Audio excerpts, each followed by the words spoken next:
দেখেন যে আমরা তো ক্রিকেটার, অবশ্যই আমাদের টাফ সময় আসবে। আর আমার কাছে একটা জিনিস মানে মনে হয় যে খারাপ সময়ের পরে ভালো সময় আসবে। আমার যেহেতু যে সময়টা আমার গিয়েছে, হয়তো সামনে আরো ভালো সময় অপেক্ষা করছে।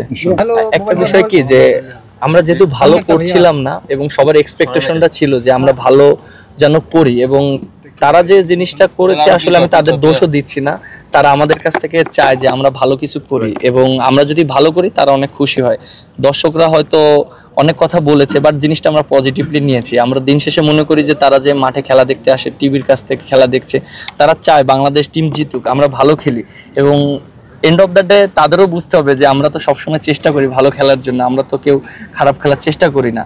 বাট দিন শেষে হ্যাঁ, ভালো একটা এক্সপিরিয়েন্স হয়েছে। আর আপনি যেটা বললেন যে সাপোর্ট, সত্যি কথা বলতে যে আমাকে সবাই সাপোর্ট করেছে মেন্টালি। অবভিয়াসলি ফ্যামিলির মানুষ অনেক সাপোর্ট করেছে, এবং ক্রিকেটার যদি বলেন আমাকে পার্সোনালি, আমাকে তামিম ভাই ফোন দিয়েছেন, উনি ক্যাপ্টেন ছিলেন, উনি বলেছেন যে এই টাফ টাইমে অবশ্যই ভালো কিছু হবে। এবং মাশরাফি ভাই আমাকে ফোন দিয়েছিলেন যে যেহেতু যে ক্যাপ্টেন, উনি তো অনেক সাকসেসফুল ক্যাপ্টেন এবং কিভাবে করেছে, এবং আমাকে অনেক উৎসাহ দিয়েছে।